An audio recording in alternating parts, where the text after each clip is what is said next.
Halo sahabat semua, jumpa lagi dengan kabar 21. Jangan lupa subscribe channel kami dan padamkan loncengnya untuk notifikasi video kami selanjutnya.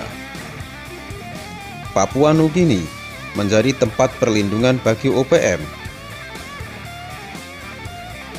Lintas batas ke Papua Nugini. Papua Nugini yang secara geografis berbatasan dengan Papua menjadi tempat perlintasan bagi warga Papua sejak zaman dahulu secara tradisional dengan beraneka ragam tujuan, misalnya kunjungan keluarga, undangan pesta, panen hasil kebun, meramu sagu, dan membuka ladang baru dengan sistem shifting dan cultivation. Selain itu, perlintasan juga dilakukan secara legal menggunakan border pass dan juga perlintasan secara ilegal. Perlintasan secara ilegal biasanya bertujuan avanturir atau perlindungan karena perbuatan kriminal dan meminta suaka politik. Perlintasan secara tradisional merupakan sebuah isu serius dalam masalah perbatasan. Karena cara ini efektif bagi kegiatan OPM, diaturlah hubungan tradisional antara Indonesia dan PNJ.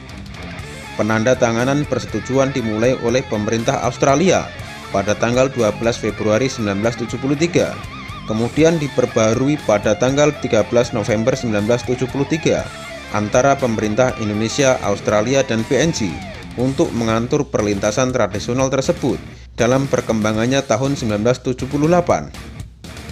Persyaratan perlintasan yang disepakati yaitu memiliki surat pengantar dari aparat pemerintah setempat, membawa border pass atau paspor, surat vaksinasi, dan surat persetujuan tim penghubung perbatasan dan pemerintah setempat.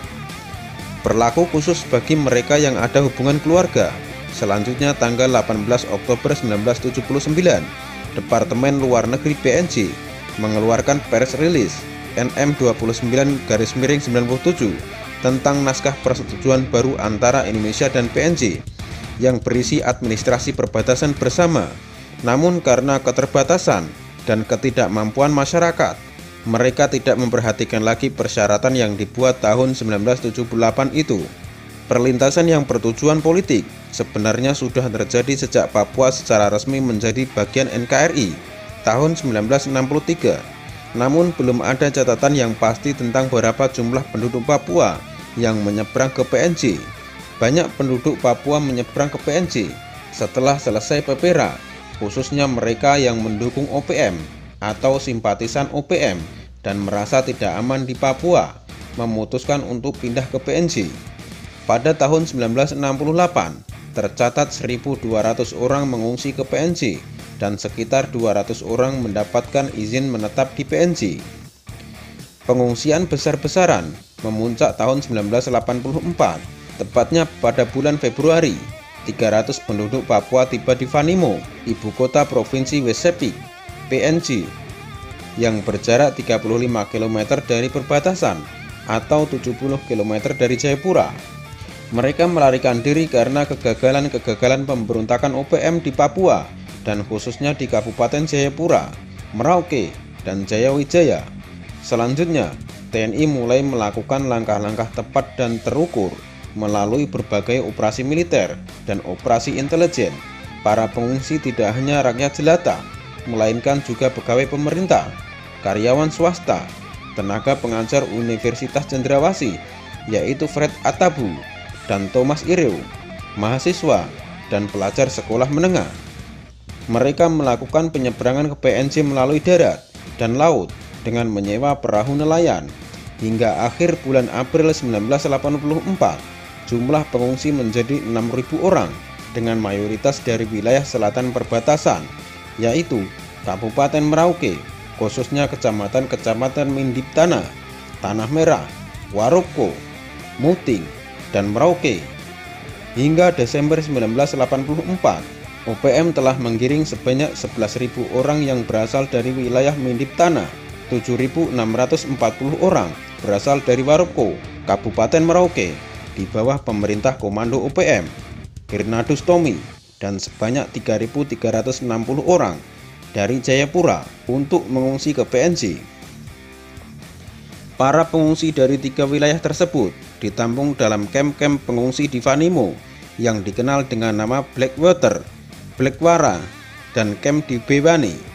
Untuk menangani para pelintas batas, pemerintah PNJ memperoleh bantuan PBB melalui Badan Urusan Pengungsi UNHCR untuk memberikan pelayanan kemanusiaan kepada para pengungsi di kamp-kamp pengungsian. Hubungan antara Indonesia dan PNJ kurang harmonis karena Indonesia menilai bahwa PNJ memberikan perlindungan kepada OPM dalam wilayahnya setelah OPM melakukan berbagai kegiatan di Papua. Kehadiran PNJ sebagai tempat perlindungan menjadi kekuatan bagi kelompok OPM, sehingga apabila PNJ memberikan perlindungan kepada OPM, akan terjadi hal-hal sebagai berikut. Pertama, wilayah PNJ akan terus dijadikan sebagai wilayah suaka politik bagi OPM. Kedua, secara logistik, PNJ mendukung OPM sehingga pemerintah Indonesia akan sulit mengontrol aktivitas OPM di wilayah Papua. Ketiga, wilayah PNJ akan digunakan sebagai pusat agitasi untuk terus mempengaruhi dunia internasional. Keempat, bantuan bagi OPM, terutama persenjataan, akan dengan mudah disalurkan melalui wilayah PNJ. Persoalan OPM semakin kompleks ketika OPM memanfaatkan PNJ untuk melindungi mereka. OPM menganggap bahwa PNJ merupakan tempat yang tepat untuk mencari suaka apabila terjadi kekerasan di Papua. Terima kasih sudah menonton video kami. Tunggu video kami selanjutnya.